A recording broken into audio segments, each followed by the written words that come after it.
Good morning students. BEd first year के subject pedagogy of history इतिहास का शिक्षण शास्त्र विषय के अंतर्गत आज हम देखने वाले हैं नगरीय जीवन शैली।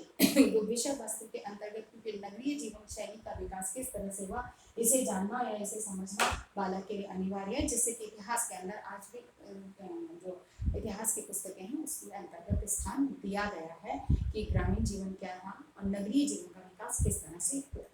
नगरीय जीवन क्या है? नगरीय जीवन के ऊपर अगर हम विचार करें, सोचें तो नगरीय जीवन शैली क्या है, जिसमें कि मानव के रहन सहन, खान पीन, साधन सुविधाओं की दृष्टि से अधिक संसाधन उपलब्ध हों, विज्ञान और तकनीकी की दृष्टिकोण से जहाँ पर अधिक संसाधन उपलब्ध हों और क्या कहा जाए कि विकास के समस्त अवसर जहाँ उपलब्ध हैं वह नगर है, जहाँ पर कि उसको हर प्रकार के बंधन और सामाजिक रूढ़िवादिता से दूर एक सामान्य जीवन जीने के लिए सभी आवश्यक संसाधन सुविधाएं उसे उपलब्ध हों, वही नगर कहलाते हैं। क्यों कि ग्रामीण क्षेत्रों और नगर क्षेत्रों में एक बहुत बड़ा अंतर है कि शहरी क्षेत्रों में साधन सुविधाएं रहन सहन हर तरह का बहुत उच्च स्तर का होता है, अधिक मात्रा में उपलब्ध होता है, जबकि शहरी क्षेत्रों में ऐसा नहीं। तो हमें नगरीय क्षेत्र की विशेषताएं क्या है इसे समझना होगा।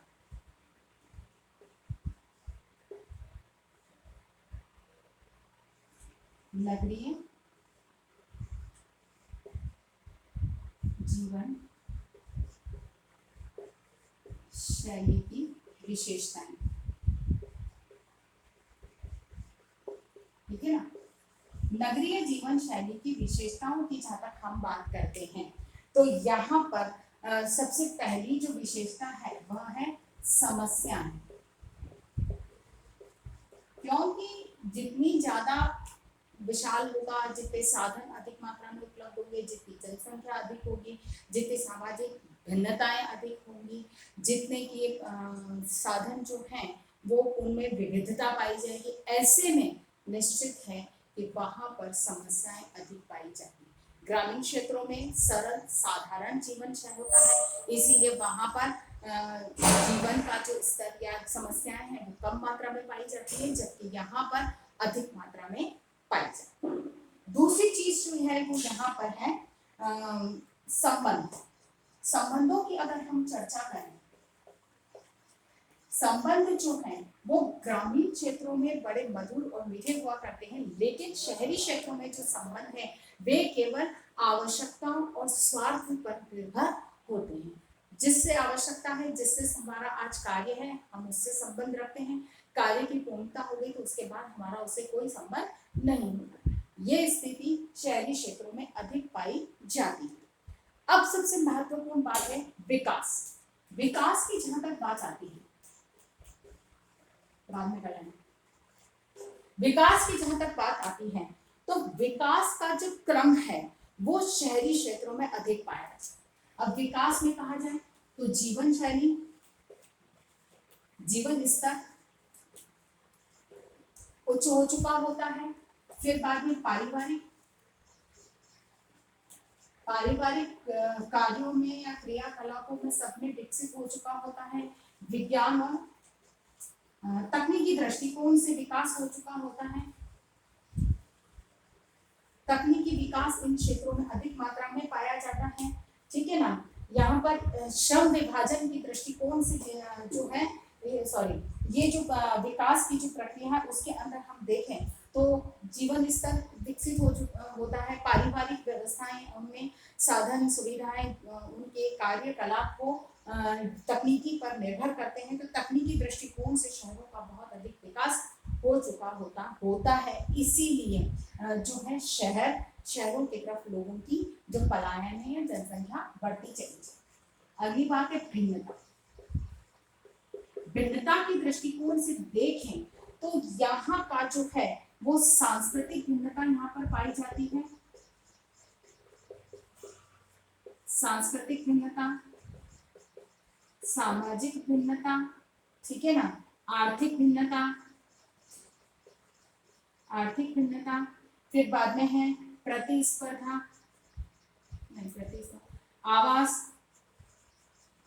आवासीय भिन्नता, फिर बाद में यहाँ कहा जाए कि जीवन स्तर में भी भिन्नता पाई जाती है, क्योंकि ये एक तरह से देखा जाए सांस्कृतिक भिन्नता, ग्रामीण क्षेत्रों में सांस्कृतिक जीवन अलग होता है। वे कहना चाहिए कि जो एक सामाजिक और सांस्कृतिक व्यवस्था है वहां पर कुछ रूढ़िवादी अंधविश्वासी परंपराओं में बंधी होती है जो शहरी क्षेत्रों में नहीं होती।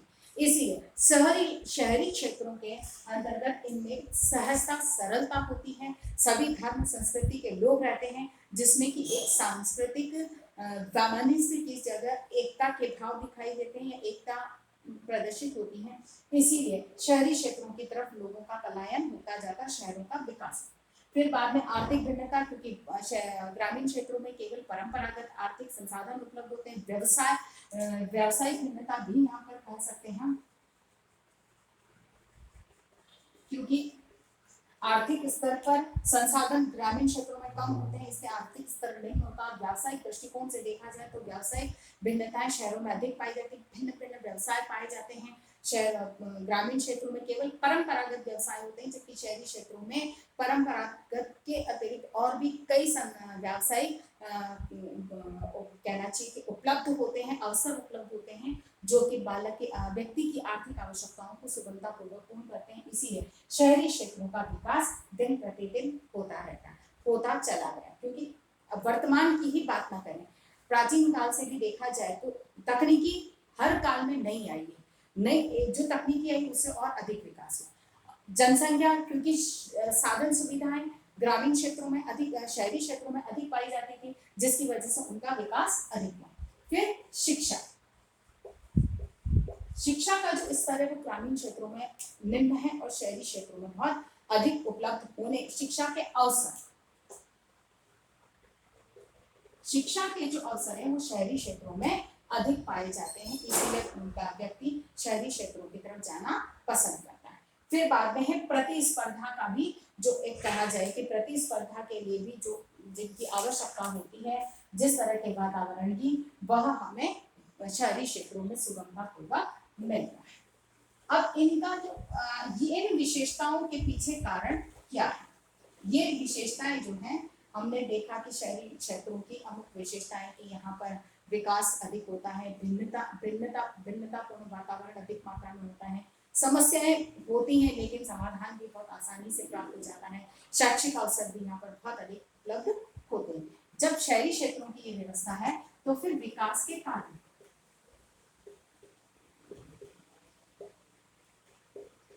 इनके विकास के कारण में सबसे पहले है जनसंख्या। जनसंख्या अधिक होती है क्योंकि लोगों को सुविधाएं वहां नजर आती है, तो लोग ग्रामीण क्षेत्रों को छोड़कर और शहरी क्षेत्रों में जाते हैं, जिससे कि उनके जनसंख्या की वृद्धि होती चली जाती है। जनसंख्या की वृद्धि होने से संसाधनों की व्यवस्थाएं करना आवश्यक हो जाता है। फिर बाद में आता है औद्योगिकरण।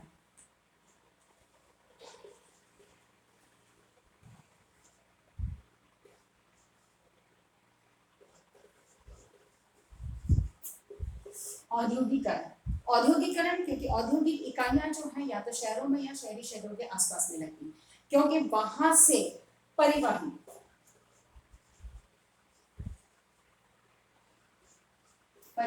साधन, क्योंकि परिवहन करना जहां से सुगम होता है वहीं के इर्द गिर्द में अमूमन जो है औद्योगिक इकाइयां लगाई जाती हैं, जहां पर अन्य सरकारी और जो भी आवश्यक संसाधन है, जो सरलता पूर्वक कच्चा माल वगैरह जहां पे सुगमता पूर्वक उपलब्ध हो जाता है, इकाइयां वहीं लगाई जाती।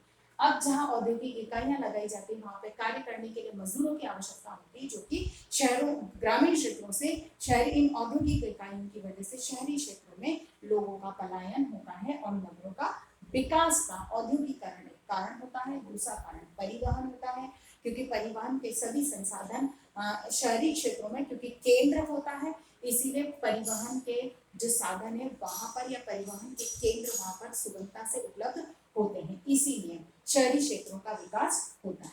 फिर बाद में है राजनीतिक। जो लोग राजनीति से जुड़े हैं, राजनीति में कार्य करना पसंद करते हैं वो राजनीति के केंद्र शहरों में होते हैं, इसीलिए अपने आप को इनसे जुड़े रखने के लिए, अपने वर्चस्व को बनाए रखने के लिए शहरी क्षेत्रों की तरफ वे रहना पसंद करते हैं, इसीलिए नगरीय जीवन शैली का विकास होता है। फिर है ग्रामीण जातिवाद।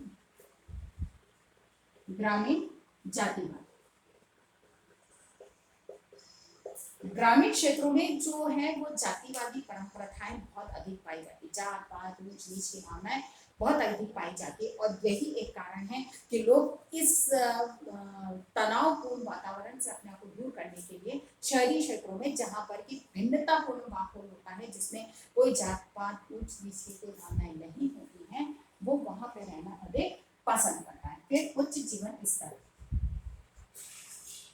उच्च जीवन स्तर, शहरी क्षेत्रों में जीवन स्तर उच्च होता है, उसकी लालसा में भी लोग शहरों की तरफ पलायन करते हैं। और फिर नगरीय सुविधाएं,